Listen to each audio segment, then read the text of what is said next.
Assalamualaikum warahmatullahi wabarakatuh. Selamat pagi teman-teman yang saya hormati, Kak Daniel Tandi selaku Kepala Seksi Data dan Informasi Stasiun Meteorologi kelas 1 Sentani, dan saya hormati dan saya banggakan teman-teman rekan-rekan observasi di Stasiun Meteorologi kelas 1 Sentani. Mohon izin perkenalkan dulu, nama saya Abdul Ferdiansyah dari UPT Stasiun Meteorologi kelas 1 Sentani akan mempresentasikan stasiun jurnal yang berjudul Analysis of the Meteorological Condition of Tropical Cyclone Cempaka and its Effect on Heavy Rainfall in Java Island untuk melengkapi tugas presentasi Diklat PMG Ahli Angkatan 41 tahun 2020. Untuk data jurnal tersebut akan ada di screen, yaitu dengan judul yang saya bacakan tadi. Kemudian penulisnya yaitu ada 4 orang, yaitu F. Samri, I. Irwana, Trismidianto, N. Hasanah, dengan instansi yaitu Universitas Hasanuddin dan Institut Teknologi Bandung. Penerbitnya yaitu dari IOP Publishing pada tahun 2019, dengan doi-nya terlihat pada screen jika kita ingin mengakses. Kemudian kita masuk pendahuluan, yaitu siklon tropis merupakan sering terjadi di daerah tropis atau subtropis dalam bentuk badai angin yang sangat kuat. Siklon tropis terbentuk di luar lintang 10 derajat selatan dan lintang 10 derajat lintang utara. Siklon tropis dapat memengaruhi kondisi cuaca di sekitarnya. Dalam penelitian oleh Villarini dan Denison pada tahun 2016 menunjukkan bahwa ada kemungkinan lebih tinggi kejadian curah hujan dan maksimum tahunan yang diinduksi oleh siklon tropis di Australia selama La Nina. Kemudian pada tanggal 27 November 2017 yang dikeluarkan oleh TCWC BMKG menunjukkan telah terbentuk siklon tropis Cempaka di wilayah 10 derajat lintang selatan, sehingga ini sangatlah anomali.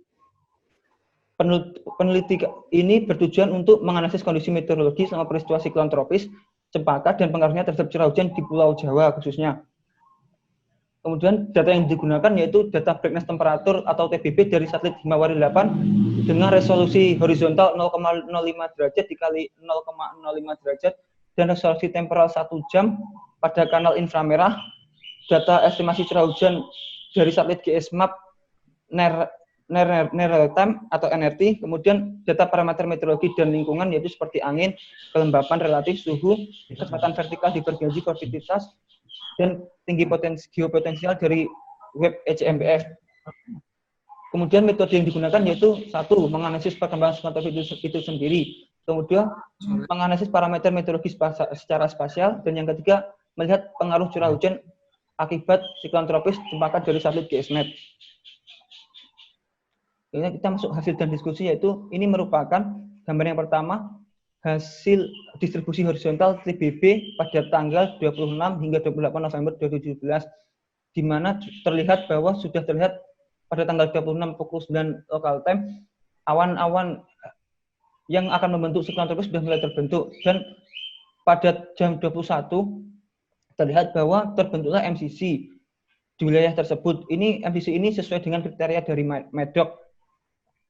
Pada penelitian yang dilakukan oleh Trismidianto menunjukkan bahwa MCC dapat menginduksi terbentuknya siklon tropis.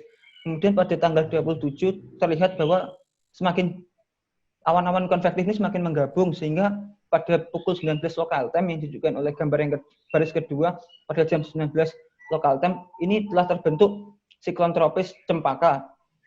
Kemudian pada tanggal 28 kelanjutannya, dan pada tanggal 28 ini siklon tropis Cempaka telah memasuki wilayah daratan. Kemudian konvektif indeks tanggal 26 hingga 28 November 2017 juga menunjukkan hal yang sama. Ini konvektif indeks ini dilihat atau dihasilkan dari TBB itu sendiri, pengolahan nilai TBB.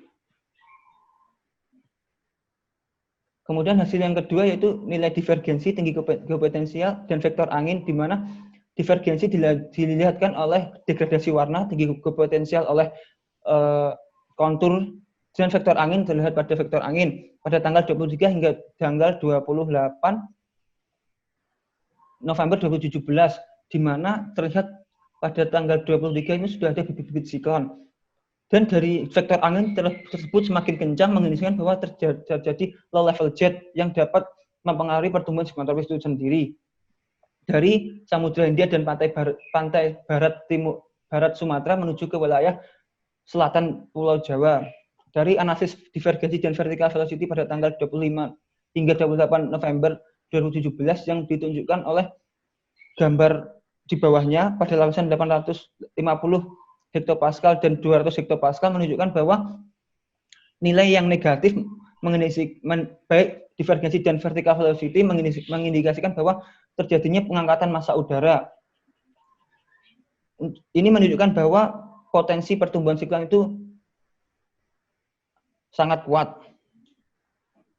Kemudian dari irisan penampang divergensi dan vertical velocity pada tanggal 27 yaitu ini pada saat terbentuk siklon pada jam 1, jam 7 hingga jam 13 local time menunjukkan bahwa adanya aktivitas siklon tropis tersebut dimulai dari lapisan bawah 1000 hingga pada lapisan 100 milibar. Nilai-nilainya sangat negatif mengindikasikan bahwa adanya pengangkatan massa udara. Kemudian pada jam 13 itu ini yang lapisan 500 menunjukkan bahwa divergensi positif artinya lapisan atas itu ada divergensi dan lapisan bawahnya konvergensi. Kemudian dari nilai tekanan permukaan air laut dan velocitas pada tanggal 27 November yang ditunjukkan oleh gambar di bawahnya terlihat bahwa tekanan permukaan air laut itu pada saat di wilayah terjadinya siklon itu sangat rendah, yaitu mencapai di bawah dari 1006 hektopascal.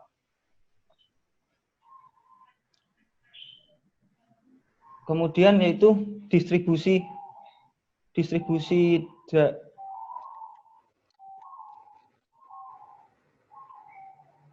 dari horizontal moisture flow convergence pada lapisan rata-rata 50 milibar dan vektor angin pada tanggal 27 November 2017 menunjukkan bahwa di masa uap air yang menginduksi terbitnya siklon tropis itu berasal dari wilayah ini Samudra Hindia bagian barat Pulau Sumatera yang dibawa menuju ke wilayah selatan Pulau Jawa sehingga terbentuknya siklon tropis itu tersebut. Kemudian dari nilai ekuivalen potensial temperatur dan RH pada tanggal 27 November 2017 terlihat bahwa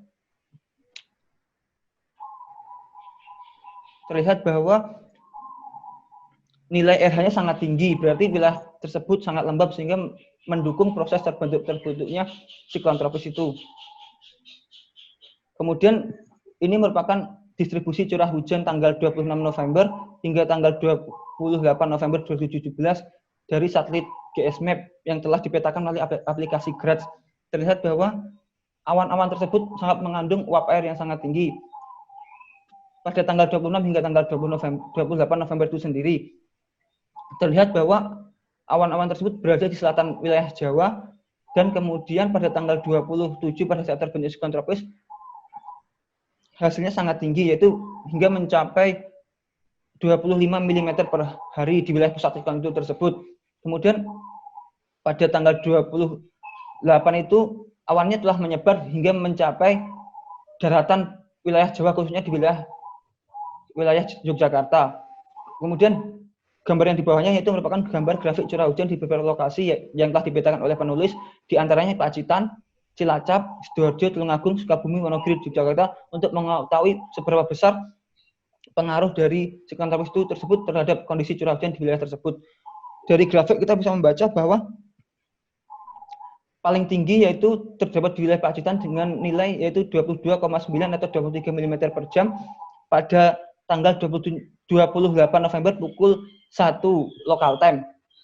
Yang kedua yaitu wilayah Wonogiri dengan 19,9 atau 20 mm per jam pada tanggal 28 November pukul 17 local time.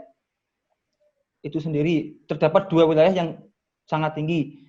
Untuk ketiga yaitu Yogyakarta dengan 17 mm per jam dan yang paling rendah yaitu sebesar Sidoarjo sebesar 5,7 mm per jam. Ini merupakan grafik of molar curah hujan pada tanggal 26 hingga 28 November 2017 untuk rata-rata lintang bujur 102 derajat hingga 116 bujur timur. Kita bisa melihat pertumbuhan siklon itu atau curah hujan maksimum dari siklon pada lintang yaitu 8 hingga 7 dan 6 sekitar 6 lintang selatan. Lintang 6 ini menunjukkan bahwa curah hujan itu memasuki wilayah daratan Pulau Jawa, yaitu di sekitar lokasi di sekitar Yogyakarta dan sekitarnya, menunjukkan bahwa curah hujannya mencapai 5,5 lebih dari 5,5 mm per jam. Kemudian dari akumulasi curah hujan selama 3 harian pada tanggal 26 hingga 28 November 2017 menunjukkan bahwa seperti gambar, yaitu di mana wilayah Pacitan dan Wonogiri itu mendapat akumulasi curah hujan sangat tinggi, yaitu hingga dalam 3 harian mencapai 260 mm per 3 harian, seperti yang ditunjukkan oleh gambar di presentasi. Kemudian kesimpulan yang didapat yaitu siklon tropis Cempaka terbentuk pada tanggal 27 November 2017 yang diakibatkan oleh adanya tekanan rendah di selatan Pulau Jawa dan adanya low level jet dari pantai barat Sumatera dan Samudra Hindia ke pesisir selatan Pulau Jawa sejak tanggal 23 November 2017. Kemudian siklon tropis Cempaka mempengaruhi cuaca di sebagian besar wilayah Jawa, di mana meningkatkan intensitas curah hujan, terutama di wilayah Pacitan dan Wonogiri tercatat sebagai daerah dengan curah hujan paling tinggi. Kemudian ini daftar pustaka yang dipakai oleh penulis. Kemudian selesai. Terima kasih atas perhatiannya. Jika ada pertanyaan dipersilahkan.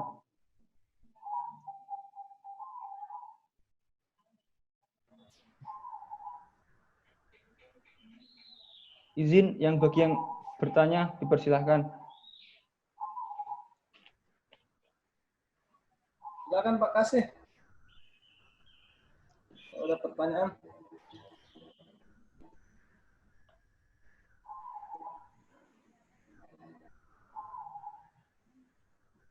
Jika tidak ada, saya ucapkan terima kasih telah memperhatikan presentasi saya.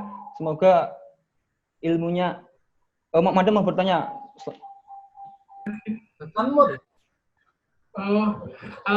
Mohon izin. Kalau sesuai teori kan siklon tropis itu dia terjadi di lintang tinggi. Nah sekarang sedangkan Indonesia itu kan dia lintang rendah ya. Nah itu kenapa bisa terjadi di lintang rendah? Izin, dari beberapa penelitian terdapat siklon tropis seperti siklon tropis Kirili yang pernah masuk di wilayah Indonesia itu karena adanya, saya tidak paham, cuma ini setahu saya ini gara-gara adanya sebuah anomali itu sendiri. Cuma saya kurang paham bagaimana sih terjadinya anomali itu sendiri, karena di dalam jurnal penulis ini yang saya presentasikan juga tidak dijelaskan secara rinci kenapa bisa terjadi di wilayah lintang tersebut. Mungkin kedepannya jika ada saya mengerti kenapa bisa anomali itu seperti apa, mungkin saya nanti bisa jelaskan kepada Mada.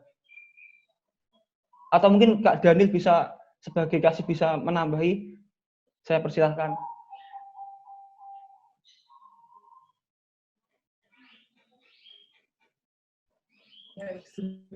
Oke, kalau yang saya tahu itu karena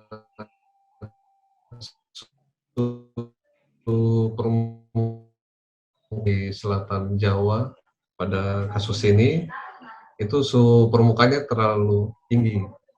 Ya itu anomali yang tadi itu, di luar rata-ratanya. Jadi seperti itu. Jadi tidak pada umumnya di lintang tinggi, tapi tidak menutup kemungkinan di lintang rendah. Demikian. Siap, terima kasih Kak Daniel atas materi tambahan, jadi menambah wawasan kita semua. Mungkin saya rasa cukup, waktunya juga sudah 20 menit. Saya ucapkan terima kasih. Terima kasih telah menyimak. Wassalamualaikum warahmatullahi wabarakatuh.